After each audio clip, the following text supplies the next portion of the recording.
Good morning. Welcome, everyone. I'm so pleased to be here. Thank you for coming to the seminar from all parts of the world. We're thrilled to have you. And we're going to get going right away with this because we have very limited time. So I wanted to talk a little bit about In der Nacht from the Fantasiestücke of Schumann, Opus 12. And it's a set of 8 pieces for piano written in 1837. And the title was inspired by the 1814/15 collection written by E.T.A. Hoffmann. And it's loosely based, this piece, on the myth and story of Hero and Leander, which is not such a wonderful story because they were lovers and they both ended up dead because one died by swimming to meet her and the other one couldn't live without him, so she jumped off a tower. So the story is very passionate, and it does actually experience both the Florestan and Eusebius characters of Schumann. And interestingly enough, it's the first time those two characters come in the same piece in the work Fantasiestücke. So there are different pieces in that set, and usually it's very clear which one is Eusebius and which one is Florestan. In this work, they're both present. So with that said, Schumann did not set out to name this after Hero and Leander, but when asked about it, he said almost backwards that yes, it could have inspired him. So we have that sort of inspiration from him. The piece begins in a very sort of lower register, kind of below middle C a little bit. And so from a Taubman point of view, we have to move over to the left a little bit to allow for our finger, hand, and forearm to be in the right position. When we start this piece, one of the most striking things to me was the resemblance to the last movement of Opus 2 number 1 by Beethoven. And I find it hard to believe that that Schumann wasn't having this in his ear, because when we start, it's basically, so that resemblance was just so striking to me that I thought I'd mention it.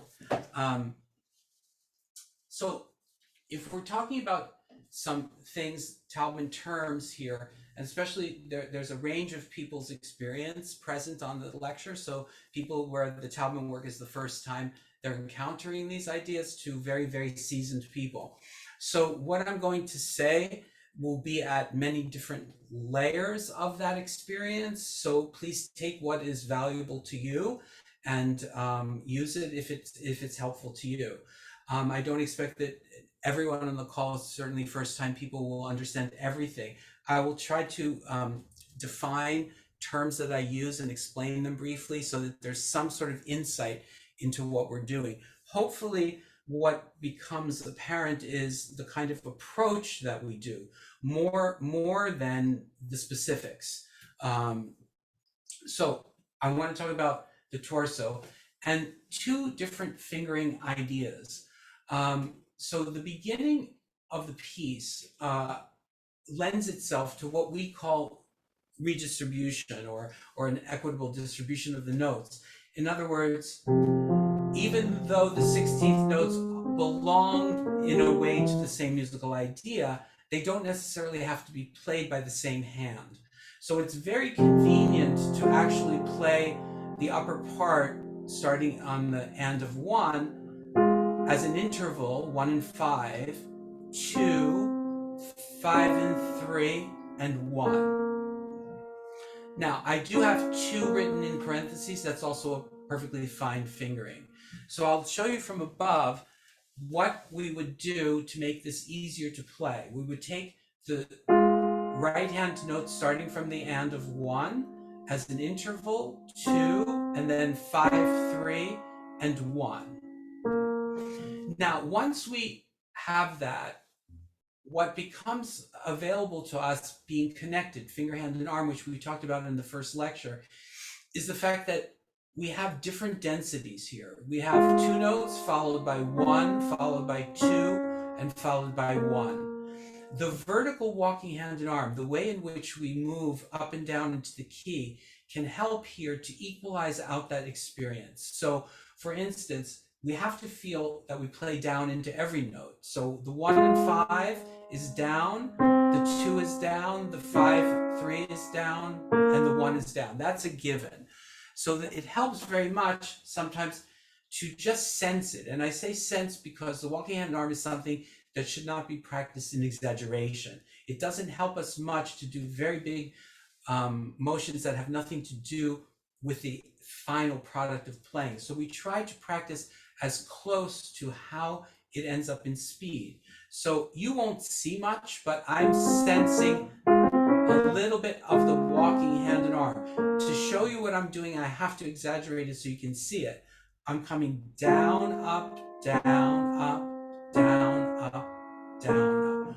What also begins to have that go underneath is the fact that it's one shape. We talked a little bit about shaping being the finger, hand, and arm in the technique clinic, arriving at different heights, even though we're always, like in a staircase, we're always stepping down onto a stair. So as we go up the staircase, we're stepping down onto that stair, but our whole body is at a new elevation. So here what we have is a 4-note over shape. And that shape helps smooth out that experience of the rotation and the slight out on the 2 and back in. So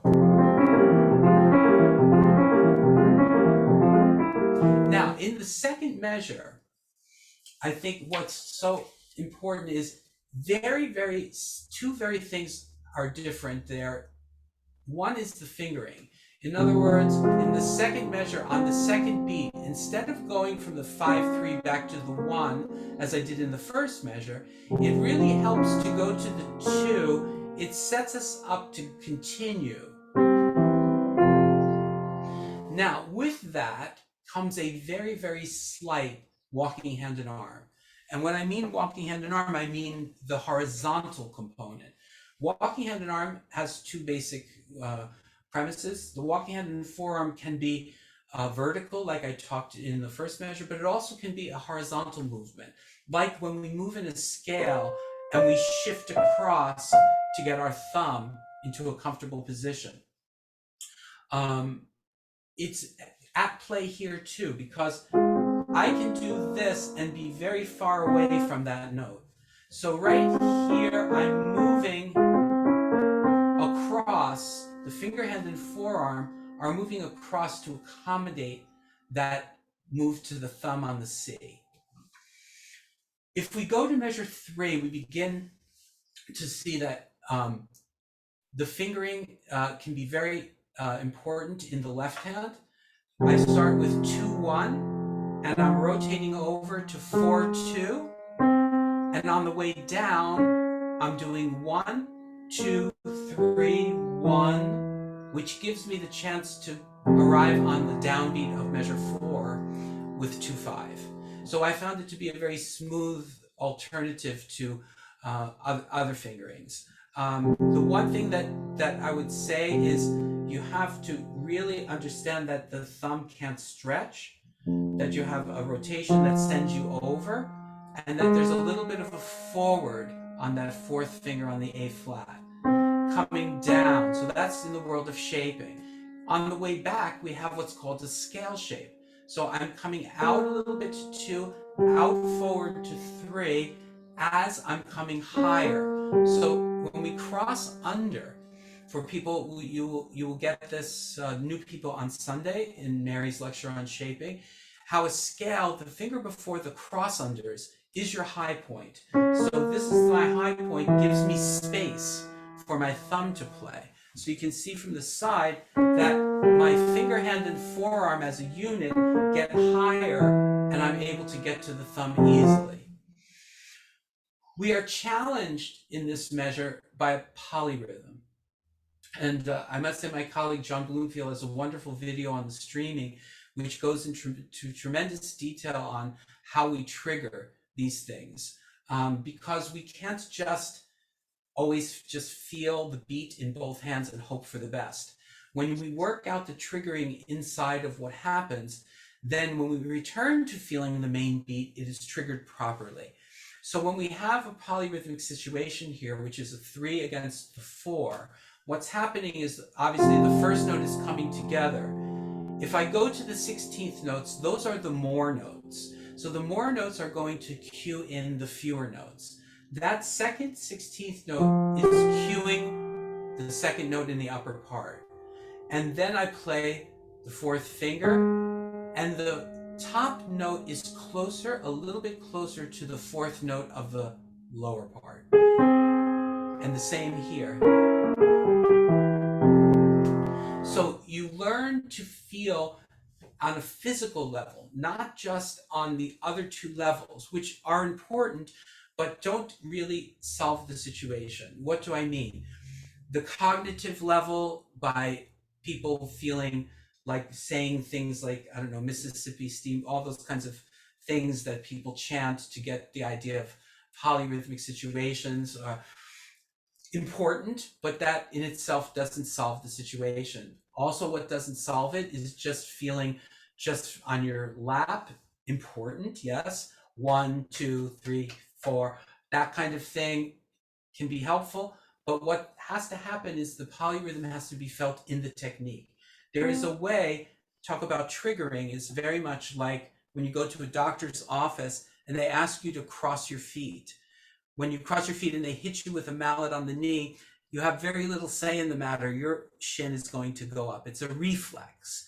And you want to get that to happen here too. You want things to be reflexive. This brings this in.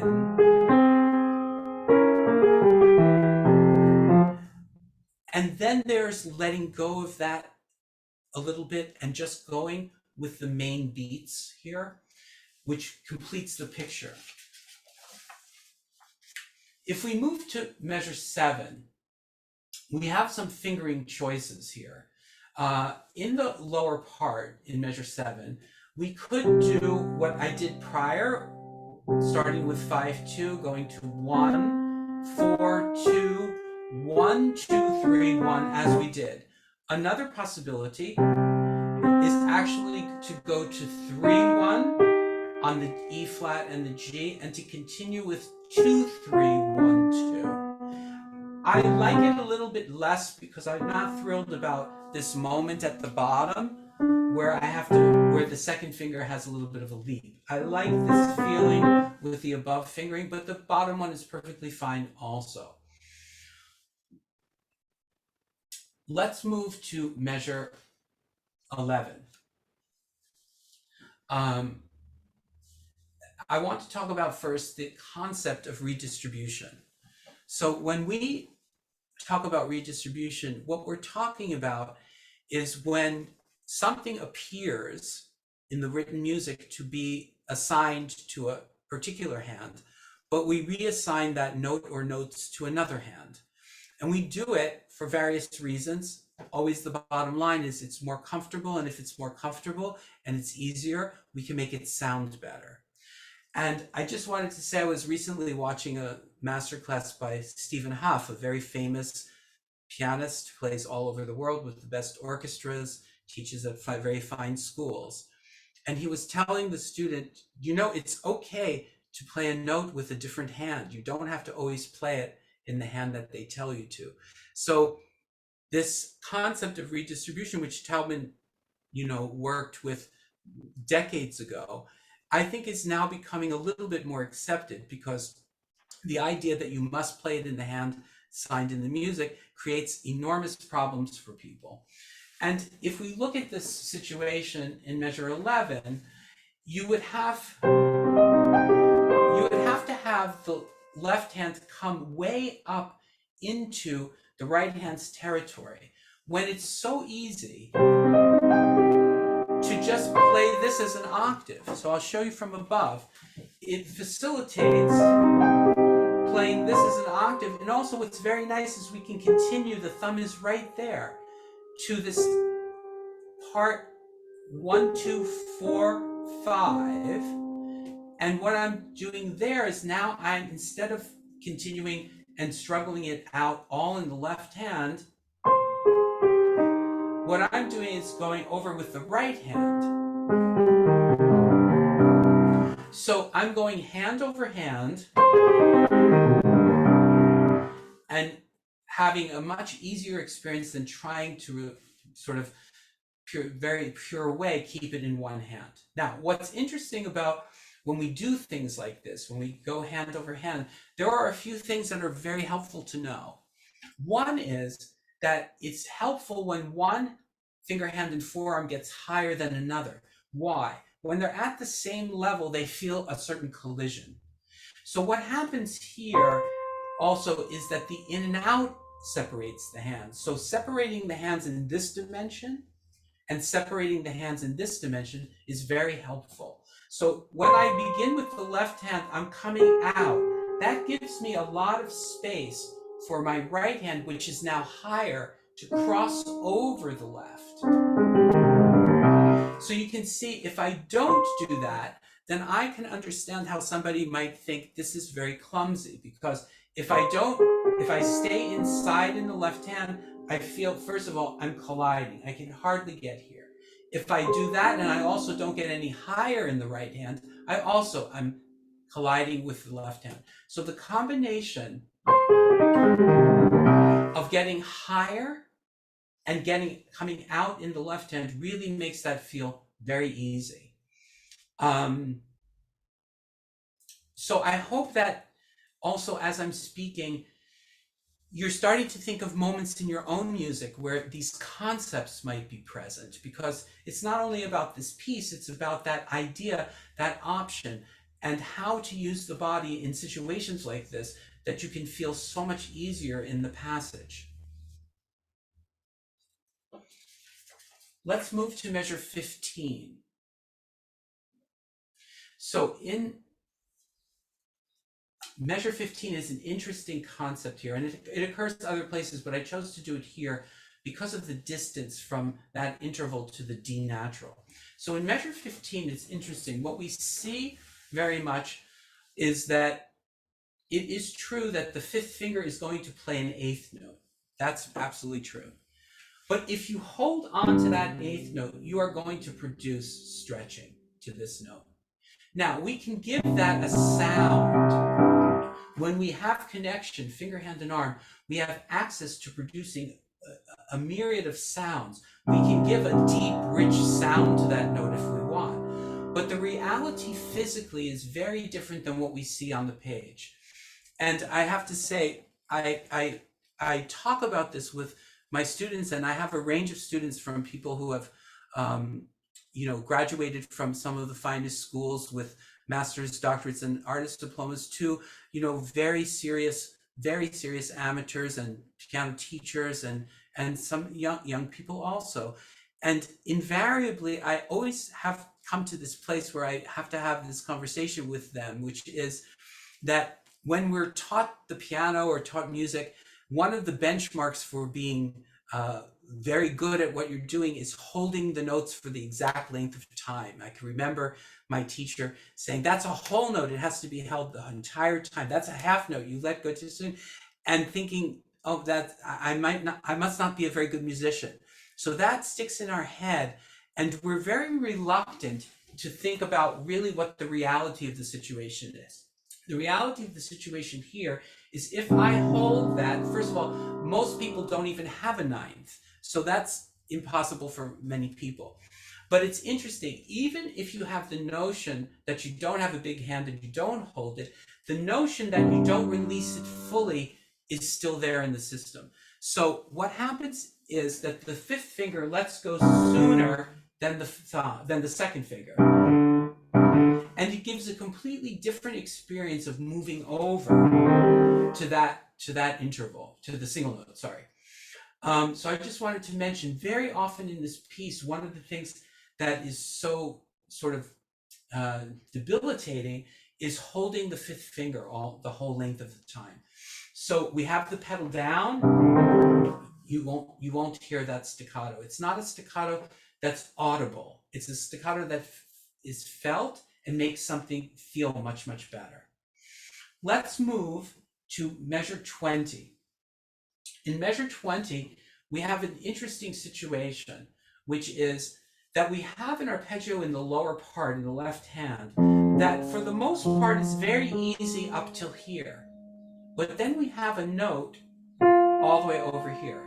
Now it is possible, like we said, to redistribute and find a way to do it in the upper part, but there are also movements that help us feel easy in situations like this.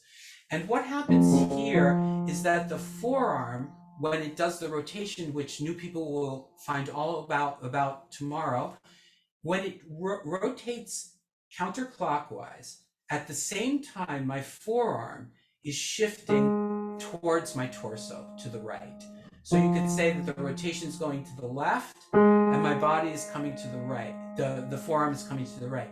When it does that, it puts my thumb much closer to where I need to be. In other words, if I just rotated exactly where I am, my thumb is very far from here, and that would result in twisting.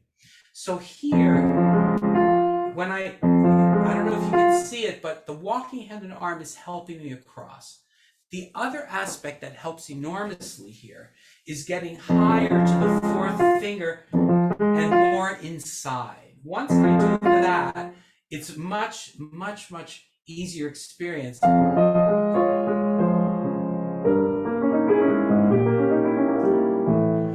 So I wanted to touch upon that.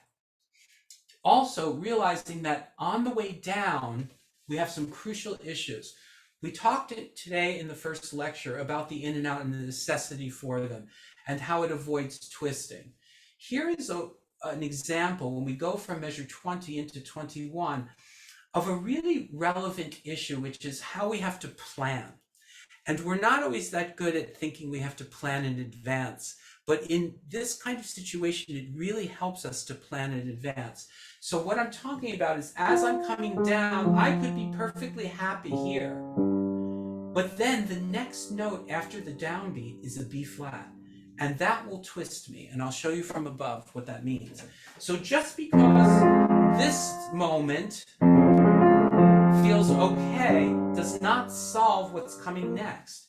So the solution to that, when we were talking today, is how the finger, hand, and forearm move in and out of the keyboard. So as I come down, I can move in on the 1 and the 2, a little bit in on the 1, more on the 2, and I'm now inside and right across from that thumb on a black key.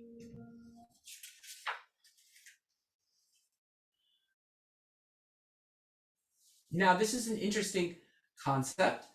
In the next measure, measure 21, it's interesting. Sometimes we can do a certain shaping and it feels good, feels pretty good. And then we try another one and we realize that one's much better. So this is a situation like that. This is a little bit more on the advanced side. But if I look in the lower part, I would start in measure 21 and I would go a little bit higher to here. And I might think to myself, okay, this looks like a perfect situation in the lower part to do an undershape, overshape. And I must say, it doesn't feel terrible. But one of the things that's interesting with this kind of situation is that once I do the undershape, it brings my thumb further away from where I'm having to go. So actually, if I do an overshape and end on my thumb, I hardly move. So that's a very nice moment. Versus if I do the undershape, much more movement, could in some sense be a little bit disconcerting to the finger, hand, and forearm. So if you into the shaping issues, that's a very good example how something might look a certain way on the page, but actually is an overshape. Let's move to measures 28 and 29. This raises some very interesting concepts. First of all, where are we moving from? And this is a very helpful tool. We're going to get into it a little bit more in the next measure, but somewhat in this example, which is the closest note and where are we leaping from.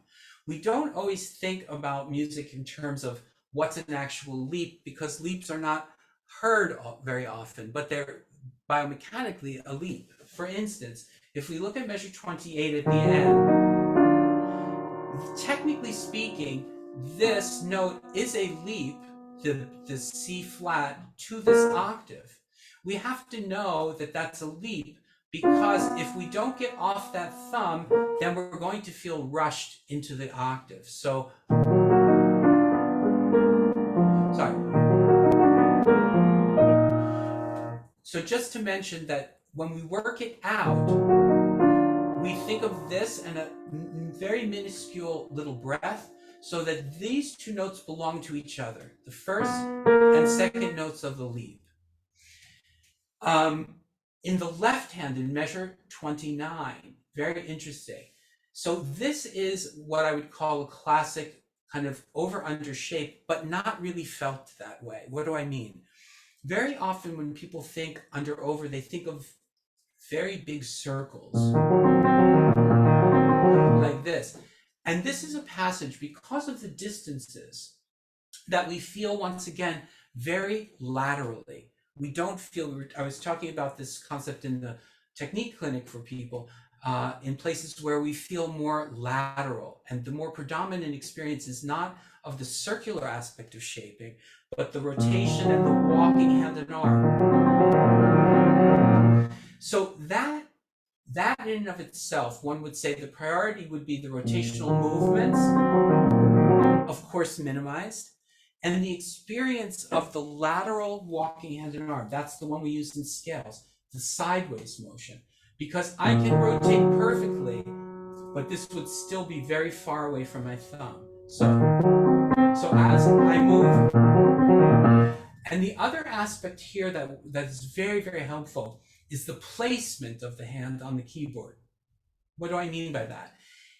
If you place the fingers out here, actually this distance feels much greater. If I place the fingers inside, the distance feels very small.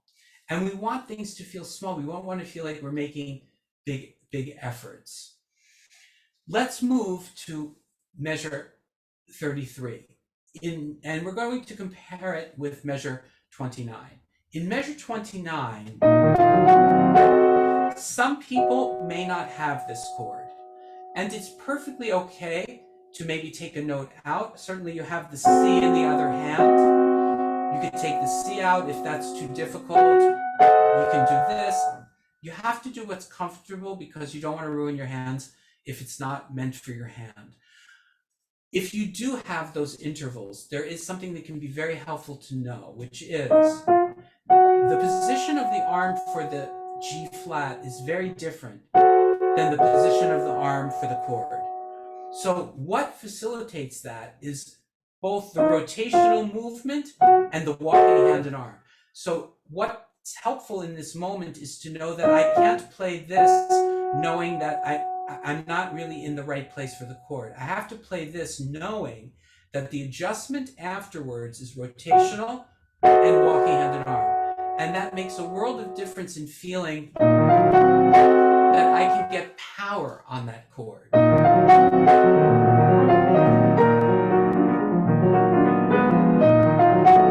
Now this one, for many people, it's just going to be way too big.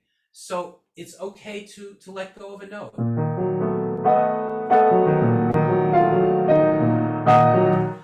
So your choice. If you don't want to let go of that note, then once again, the arm has to move across a pretty significant amount. At the end of measure 34, going into 35, this is where the closest note is so valuable, because we can see the top note of this octave is the bottom note of the chord. So you'll learn tomorrow some new people about the rotation, but the rotation, together with a little bit of the shifting, puts you right on that chord. And the experience, what's more important is, what is the experience in the body? The experience of the body is that I didn't really leap. Taubman used to say when she first started this, giving this to people, people would say, Mrs. Taubman, the piano just shrunk. Well, obviously the piano didn't shrink, but our experience, our perception of the moment alters, and we feel, oh, we're right there. Now, why is there a benefit to that? Because if we go directly, meaning the closest note is the same note, we're not wasting any time in the air, we're not looking for the chord, we're not forming the chord in the air, and consequently we're there with the support of the finger, hand, and form to really give us sound. And this is what we really want. He writes a sforzando on that note, so he doesn't want something mild.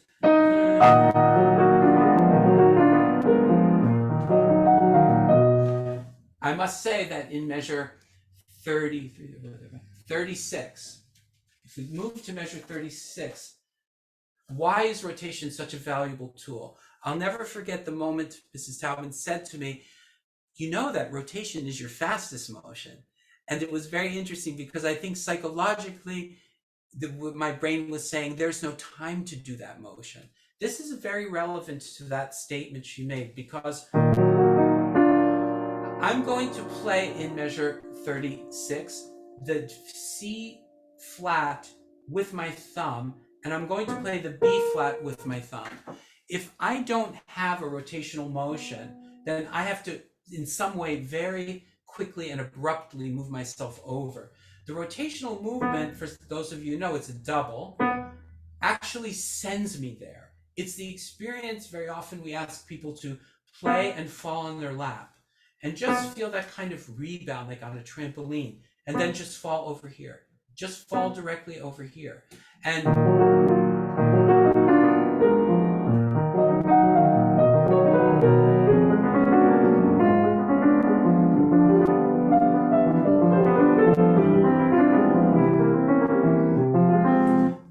many places where there are leaps, and you can really help the overall experience.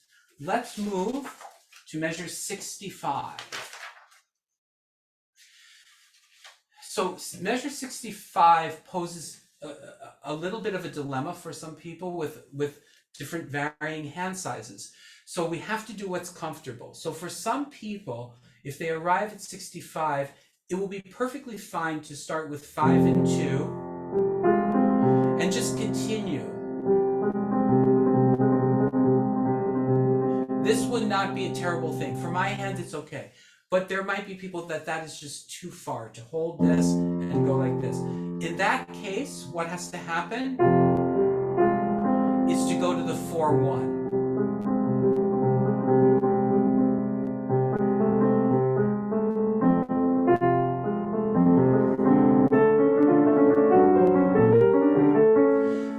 As we go into measure 69, we have to find a way to get in and out of that measure sort of elegantly.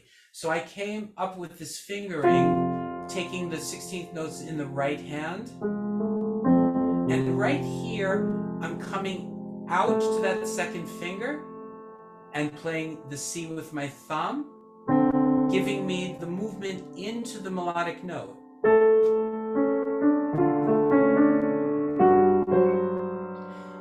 A redistribution. Why struggle with the left hand coming up here when the right hand is right there?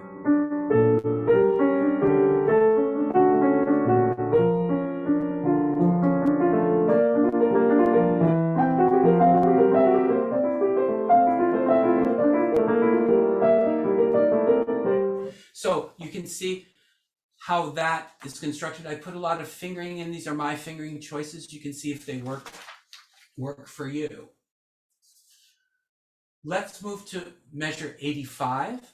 In measure 85, I think also we have a wonderful situation for redistribution. Instead of this coming up here, getting in the way of, actually this is measure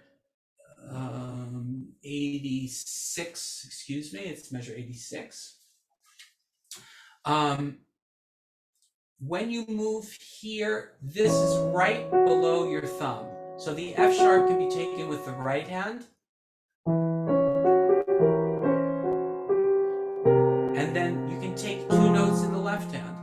I like the 1-3, but also the 2-3 is fine. I would advocate for the 1-3 only because it's all inside and then you can come out. But not getting this big distance down here is very, very helpful. So you can look at the redistributions there. Moving on to measure 109, I thought it was important to see that there are solutions to very sticky situations. Here's one of them. In 109, by merely taking the G flat in the upper part, we free up the lower part to basically just do kind of a rotary movement. So, sorry. So it makes this whole passage so much easier to perform. Let us move to measure 134. I wanted to talk about something in measure 134. Yes, that's our vertical walking hand and arm and grouping. So in measure 134, we're grouping from the denser sonority, but once again, I'm letting go of the 5th finger. This is a leap.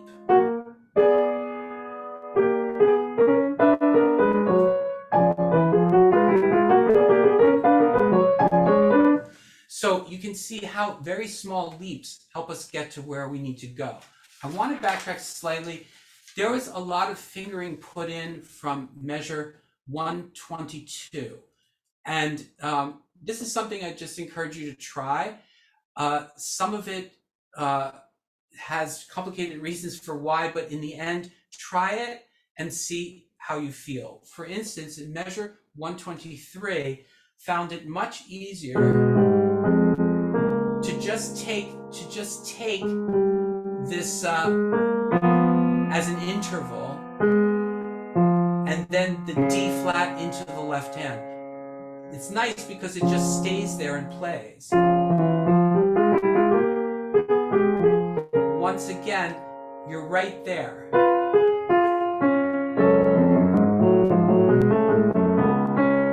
Now here,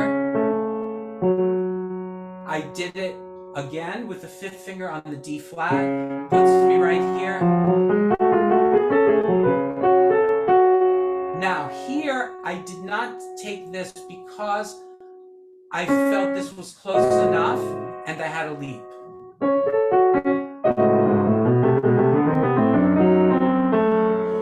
As I go here, I did do this one.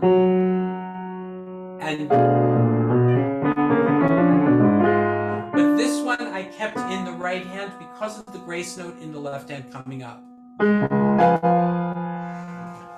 So I think that gives you kind of a logic as to why the fingering choices were made and the distributions were made.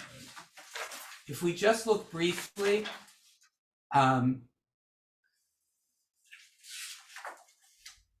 to measure 214. Yes, I think it's important to discuss this in terms of leaps. That when we come from the previous measure, okay, if we sit on this note, we can't get here. So this is actually a rotation and a walking hand and forearm that gets us here. And then this one sends us back.